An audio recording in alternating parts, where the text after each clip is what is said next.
Hello, Mudafipa Mimawo Afishiapa. Merry Christmas and a prosperous New Year. So, today I'm sharing my most requested recipe, Ghana meat pie. This is the best recipe that I have, and yes, I have shared it with you in 2021. So, you will find the full recipe with measurements on the website. I have provided the link in the description box, so please have a look. So here I'm just going to give you some tips that you need to get the best meat pie. So do refer to the recipe for measurements. So here you can see I am using a stand mixer to help me form that dough, but you can also equally use your hands to bring the dough together. When using your hands, wrap the batter and flour on your fingertips and let that crumble into like breadcrumbs before you add the water. So the water that I'm using here is very well chilled water. I added some ice to help it chill. So when you add the ice, make sure you still have the measured water that has been put in the recipe. Or you could also add the water in little bits until the flour comes together into a dough. You need to go a little at a time because the dough forms really quickly. You don't want too much water. In case you have too much water in a very wet dough, it's alright. Just add in a bit of flour to help it come together into the preferred texture that we need. So with the stand mixer, sometimes the machine is not able to get to the bottom of the bowl, so you need to use your hands to bring all those bits of flour from the bottom together to form a lovely dough. So on a clean surface, put some flour. You can use the plain flour or any kind of flour, and put your dough on there on the flour and form it back into a lovely smooth dough and roll it into a ball. You don't want to handle it too much because too much handling will make the dough really hard. You don't get that kind of short crust pastry. So roll it up into a nice bowl, wrap it up in with some cling film and place this in the fridge whilst you get on with the filling.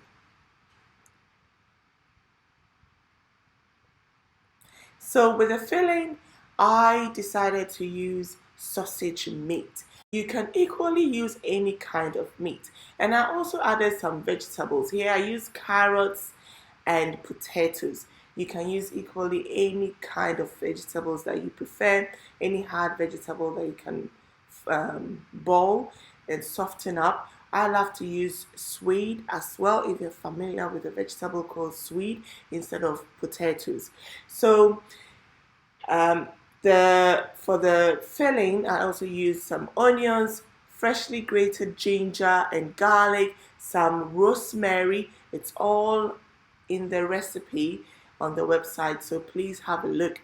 So I sauteed that until it was nice and soft, and then I really broke down the sausage meat into pieces so that it looks like mince, or a little bit chunky than mince, but you don't want it too big, not to have too many big chunks in there, just enough to have that kind of lovely bite once you bite into your meat pie. So I boiled the potatoes and the carrots, and I did not strain the water away because the water was going to be used as stock. So do not throw the water away, reserve it and use it as stock. So for the seasoning of the vegetables and the sausages, I use some curry powder, Aftrad Village Kitchen's 10 spice blend, some freshly ground black pepper and some salt to taste.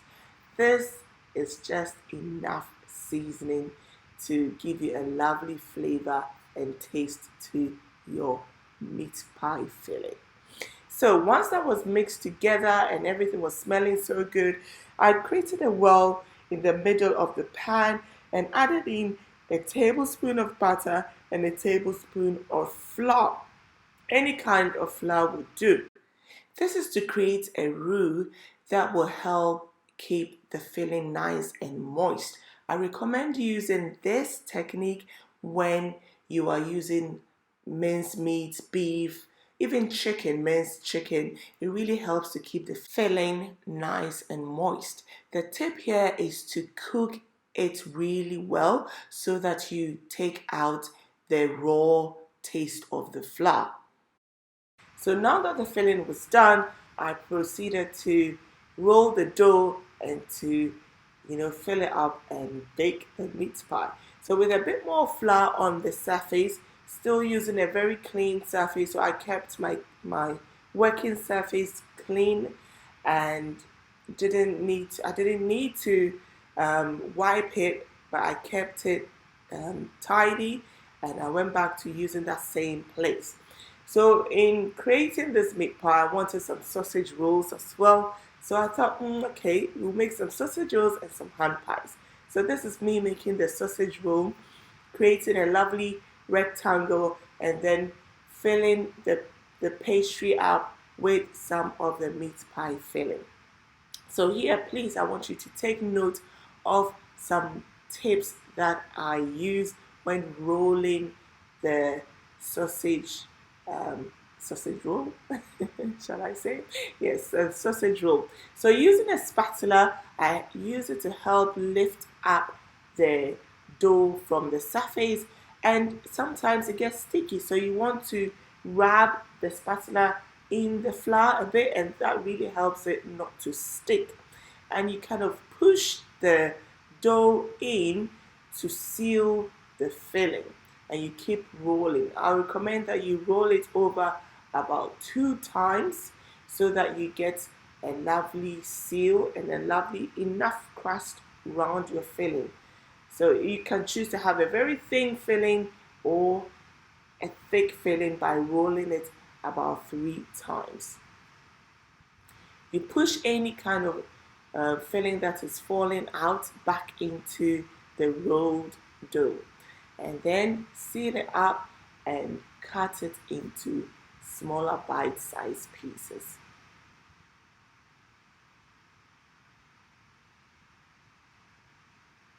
So I also used an egg wash, which I created by adding a dash of evaporated milk to the egg, and I mixed that together to create my egg wash, and I use that to brush the tops of the pie.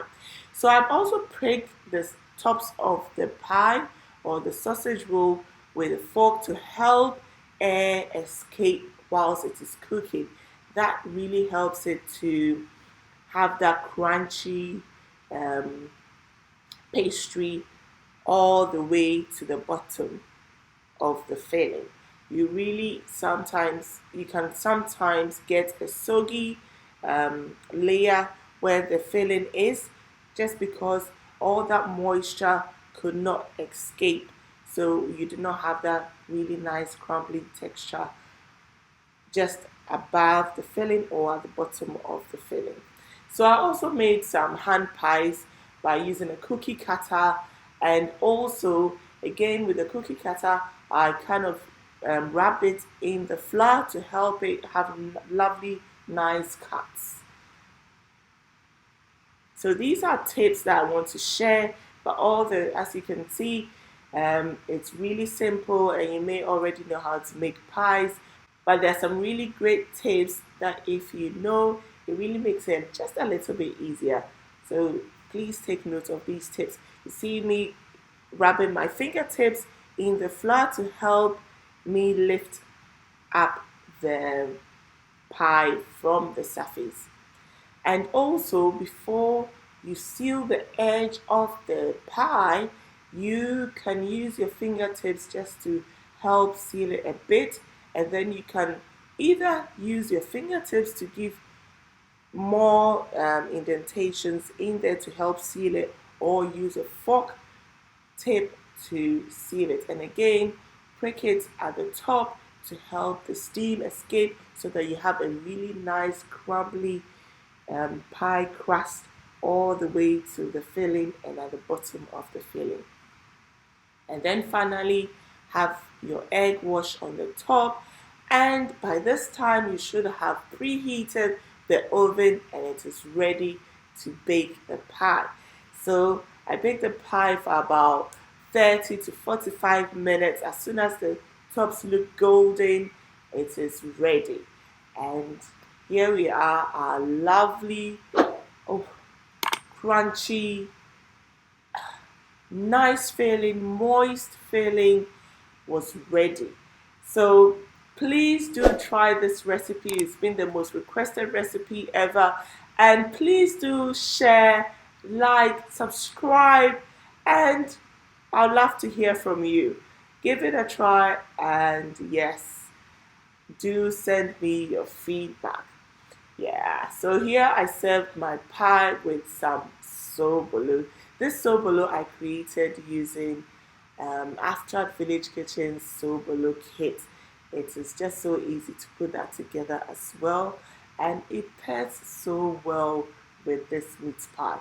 I would love you to try it and send me your feedback. As always, I love to hear from you. Thank you for watching this video. And don't forget to subscribe and share with your friends. See you very soon.